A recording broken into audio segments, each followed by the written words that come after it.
এই কুরবানির দুটো পটভূমি রয়েছে। কয়টা পটভূমি? দুটো পটভূমি। ইতিহাস। এক নম্বর, আমরা যে পৃথিবীতে যে কুরবানি আসছে, সর্বপ্রথম হযরত আদম আলাইহিস সালাতু ওয়াস সালামের দুই পুত্র, দুই সন্তান হাবিল এবং কাবিল থেকে এটার উৎপত্তি হয়েছে সর্বপ্রথম। সূরাতুল মাইদার ২৭ এবং ২৮ নম্বর আয়াত আল্লাহ বলেন, ওয়াতলু আলাইহিম নাবা বানাই আদম বিল হক ইয ক্বাররাবা কুরবানান ফাতুকব্বিলা মিন আহাদিহিমা ওয়া লাম ইয়াতাকাব্বাল মিনাল আখার। আল্লাহ রাব্বুল আলামিন মুহাম্মদ সাল্লাল্লাহু আলাইহি ওয়াসাল্লামকে বলছেন, হে নবী মুহাম্মদ, আপনি পুরা উম্মতের সামনে, পুরা দেশ বিশ্ববাসীর সামনে আদম আলাইহিস সালাতু ওয়াস সালামের দুই পুত্র হাবিল এবং কাবিলের ঘটনা বর্ণনা করেন, একেবারে যথাযথভাবে আমি আল্লাহ যেমন বর্ণনা করেছি। যতটুকু আছে ততটুকুই। এ ব্যাপারে আমরা এই কোরআনের আয়াত বোঝার আগে তাদের সম্পর্কে হাশিয়াতুল আল্লামাতিস সাওয়ির ২ নম্বর খণ্ডের ১০৯ নম্বর পৃষ্ঠা, সফওয়াতুত তাফাসির আরেকটা কিতাব রয়েছে, এই কিতাবের ১ নম্বর খণ্ডের ৪৩৯ নম্বর পৃষ্ঠায় কি আলোচনা আসছে। ওয়াতলু আলাইহিম নাবা বানাই আদম বিল হক ইয ক্বাররাবা আই ক্বাররাবা কুল্লু ওয়াহিদিন কুরবানান, অর্থাৎ আদম আলাইহিস সালাতু ওয়াস সালামের দুই পুত্র প্রত্যেকেই কুরবানি করলো। এরপরে ওয়াল কুরবানু মা ইতাকাররাবু বিহি ইলাল্লাহ, যেটা আমি আগেও বলেছি, কুরবানি অর্থ যার মাধ্যমে আল্লাহ তাআলার নৈকট্য অর্জন করা হয়। আন্নাহু ইযা কানা ফি শারঈ আদম আলাইহিস সালাতু ওয়াস সালাম, আদম আলাইহিস সালাতু ওয়াস সালামের যেই শরীআত ছিল, যেই দিন ছিল, এই দিনটা কেমন ছিল? এখানে একটা বিধান ছিল, ইযা কাবরা আওলাদুহু, যখন তাদের সন্তান বড় হতো, যুওয়িজা যাকারু হাযিহিল বাতন লিউনসা বাতনিন আখর, যে যখন সন্তান তাদের হতো একই সাথে একজন ছেলে একজন মেয়ে হতো, একটা ছেলে একটা মেয়ে হতো। যখন বিবাহের ব্যবস্থা হতো, মনে করলেন ১ বছর আগে এক ছেলে এক মেয়ে হয়েছে, এর ২ বছর পরে আবারও এক ছেলে এক মেয়ে হয়েছে। এখন বিবাহ কি করবে? প্রথম বছরে যেটা হলো ছেলে, এই ছেলের সাথে পরবর্তী বছরে যেই মেয়েটা হয়েছে এর বিবাহ হবে। আর প্রথম বছরে যেই মেয়েটা হয়েছে এর মেয়ের বিবাহ হবে, দ্বিতীয় বছরের যে ছেলে হয়েছে তার সাথে বিবাহ হবে। বুঝা আসছে? ফাআমারাল্লাহু আন ইউযাওয়িজাহু কাবিল উখতা হাবিল, আল্লাহ রাব্বুল আলামিন হযরত আদম আলাইহিস সালাতু ওয়াস সালামকে আদেশ করলেন, আপনি হাবিলের বোনকে কাবিলের সাথে বিবাহ দিয়ে দেন। কি বললাম? হাবিলের বোনকে কাবিলের সাথে বিবাহ দিয়ে দেন।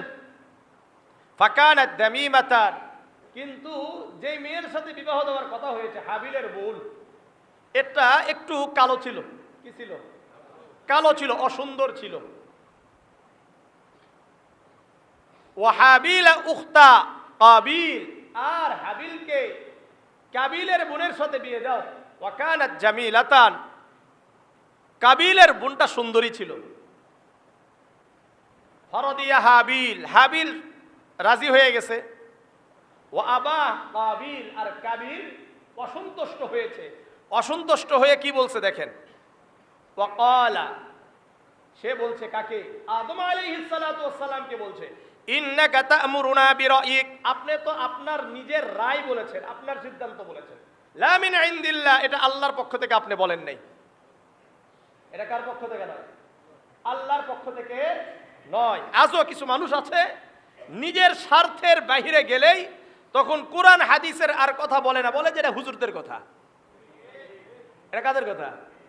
হুজুরদের কথা। এটা আপনার কথা, এটা আল্লাহ রাসূলের কথা না। আর যখন নিজের স্বার্থে আসে তখন শয়তানের কথা হলে ওটা কোরআনের কথা চলে যায়। ওরা কোন দিকে যায়? কোরআন এবং হাদিসের কথা হয়ে যায়। এইভাবে চলছে পুরো দুনিয়া। তার বাবা বলছেন, অথচ তার বাবাকে বিশ্বাস করে নাই। কেন? স্বার্থে আঘাত লাগছে। কোথায়? স্বার্থে আঘাত লাগছে। وقال لهما قربا قربانا, তখন আদম আলাইহিস সালাতু ওয়াস সালাম বললেন যে ঠিক আছে, তোমরা উভয়ে কুরবানি করো। ফাআইয়ুকুমা তুকবিলা মিনহু ফাহুয়া আহাক্কু বিল জামিলা, যার কুরবানি আল্লাহ রাব্বুল আলামিন কবুল করবেন সে সুন্দরী নারীকে বিবাহ করতে পারবে। তখন দেখেন কাবিল আর হাবিলের মধ্যে পার্থক্য কোথায়? ওয়াকানা কাবিল সাহিবা যারঈন ফাকাররাবা আরজালা যারঈহি, কাবিল ছিল সে ক্ষেত খামারি করত, চাষাবাদ করত। এই চাষাবাদের মধ্যে সবচেয়ে নিকৃষ্ট যেই ফসল ছিল, কম দামি যেই ফসল ছিল, চাউলের মধ্যে বেশি দামি আর কম দামি আছে কি নাই? ফসলের মধ্যে বেশি দামি আর কম দামি আছে কি নাই? কম দামি যেগুলো ছিল একটু নষ্ট নষ্ট ভাব, এগুলো সে পাহাড়ে গিয়ে রেখে আসছে। ওয়াকানা হাবিল সাহিবা গনামিন, আর হাবিল ছিল পশু, বিশেষ করে বকরি লালন পালন করত। ফাকাররাবা আহসানা কাবশিন, হাবিল সবচাইতে সুন্দর, সবচাইতে দামি হৃষ্টপুষ্ট একটি বকরিকে, একটি ছাগলকে পাহাড়ে রেখে আসলেন। বিআন্না যালাত নারুন, আল্লাহ তাআলার পক্ষ থেকে আগুন আসছে। ফাআকালাতহু, অর্থাৎ হযরত আদম আলাইহিস সালাতু ওয়াস সালামের দ্বিতীয় পুত্র হাবিলের কুরবানিকে আল্লাহ রাব্বুল আলামিন কবুল করে নিলেন।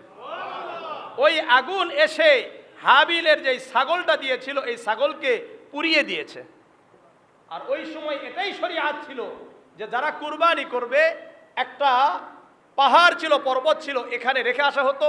যারটাকে আল্লাহ রাব্বুল আলামিন কবুল করবেন এরটাকে আল্লাহ রাব্বুল আলামিনের পক্ষ থেকে আসমান থেকে আগুন আসবে, এটাকে জ্বালিয়ে দিবেন। ফাজদাদা কাবিল হাসাদান ওয়া সাখতান, হাবিল খুব রাগান্বিত হলো, হিংসা বিদ্বেষে পরিপূর্ণ হয়ে গেল। ওয়া তাআওয়াদাহু বিল কতল, আর ইচ্ছা পোষণ করলো যে আমি তোমাকে কতল করব, হত্যা করব, অর্থাৎ হাবিলকে হত্যা করব। এটাই আল্লাহ রাব্বুল আলামিন কোরআনে বলেছেন সংক্ষিপ্ত আকারে। আল্লাহ রাব্বুল আলামিন বলছেন ওয়াতলু আলাইহিম নাবা আবানাই আদম বিল হক, হে নবী মুহাম্মদ আপনি আদম আলাইহিস সালাতু ওয়াস সালামের দুই পুত্রের ঘটনা বিশ্ববাসীর সামনে আপনি উপস্থাপন করেন, বর্ণনা করেন যথাযথভাবে। ইযা কররাবা কুরবানান ফাতুকবিলা মিন আহাদিহিমা ওয়া লাম ইতাকাব্বাল মিনাল আখার, উভয়ে কুরবানির জন্য আয়োজন করেছে, কুরবানি করেছে। ফাতুকবিলা মিন আহাদিহিমা, দুইজনের মধ্যে একজনের কুরবানিকে কবুল করেছেন। কার কুরবানি? বলেন, আবার বলেন। কেন কুরবানি কবুল করলেন? তার অন্তর ছিল পবিত্র। তার অন্তর কি ছিল? পুত পবিত্র ছিল। তার ভিতরে কোনো হিংসা বিদ্বেষ মানুষ দেখানো ছিল না। ফাতুকবিলা মিন আহাদিহিমা ওয়া লাম ইতাকাব্বাল মিনাল আখার, একজনেরটা কবুল করলেন, অর্থাৎ হাবিলেরটা কবুল করলেন, কাবিলেরটা কবুল করলেন না। কেন?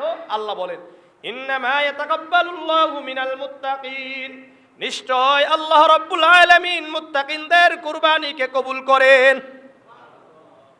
যারা মুত্তাকি, যাদের ভিতরে আল্লাহ ছাড়া অন্য কিছু নাই, মানুষকে দেখানো নয়, অন্য কোনো উদ্দেশ্য থাকে না, শুধুমাত্র তাদেরটাই আল্লাহ কবুল করেন। তাদেরটাই কি করেন? আল্লাহ কবুল করেন। এখন ইন্নামা ইয়াতাকাব্বালুল্লাহু মিনাল মুত্তাকিন, এরপরে সে চিন্তা করলো না এর কারণে আমার চাহিদা পূরণ হয় নাই। লাইম বাসাত্তা ইলাইয়া ইয়াদাকা লিতাকতুলানি মা আনা বিবাসিতি ইয়াদিয়া ইলাইকা লিয়াকতুলাক, সে বলল, অর্থাৎ কাবিল তার হাতকে প্রসারিত করলো। লাইম বাসাত্তা ইলাইয়া ইয়াদাকা লিতাকতুলানি মা আনা বিবাসিতি ইয়াদিয়া ইলাইকা লিয়াকতুলাক, অর্থাৎ ক্বালা লাকতুলান্নাক, কাবিল বলছে আমি তোমাকে হত্যা করব, আমি তোমাকে হত্যা করব। সে তার হাতকে প্রসারিত করলো, কিন্তু হাবিল বলেছে যে না, আমি তো আল্লাহকে ভয় করি। কাকে? আল্লাহকে ভয় করি। লাইম বাসাত্তা ইলাইয়া ইয়াদাকা লিতাকতুলানি, তুমি যদি আমার দিকে হাতকে প্রসারিত করো হত্যা করার জন্য, আমি তো হাতকে প্রসারিত করব না। মা আনা বিবাসিতি ইয়াদিয়া ইলাইকা লিয়াকতুলাক ইন্নী আখাফুল্লাহ রাব্বুল আলামিন। কেননা আমি তো আল্লাহকে ভয় করি। কাকে ভয় করে? আল্লাহকে ভয় করে। আজকেও দেখবেন যাদের কারণে আমাদের সমস্যা সৃষ্টি হওয়ার সম্ভাবনা আছে, এদেরকে আমরা বিভিন্নভাবে আঘাত করি, বিভিন্নভাবে তাদেরকে আটকিয়ে রাখার জন্য চেষ্টা করি। আটকিয়ে রাখার জন্য কি করে? চেষ্টা করে। হক কথা বলে, কোরআনের কথা বলে, রাসূলুল্লাহর সুন্নতের কথা বলে, হাদিসের কথা বলে, সত্য কথাগুলো যখনই মানুষের সামনে উপস্থাপন করে, তখন দেখবেন যাদের স্বার্থে আঘাত লাগছে তারা বিভিন্ন ষড়যন্ত্রে লিপ্ত হয়ে যায়, যেটা কাবিল করছে। আল্লাহ সহিহ বুঝদান করেন, আল্লাহ সহিহ বুঝদান করেন।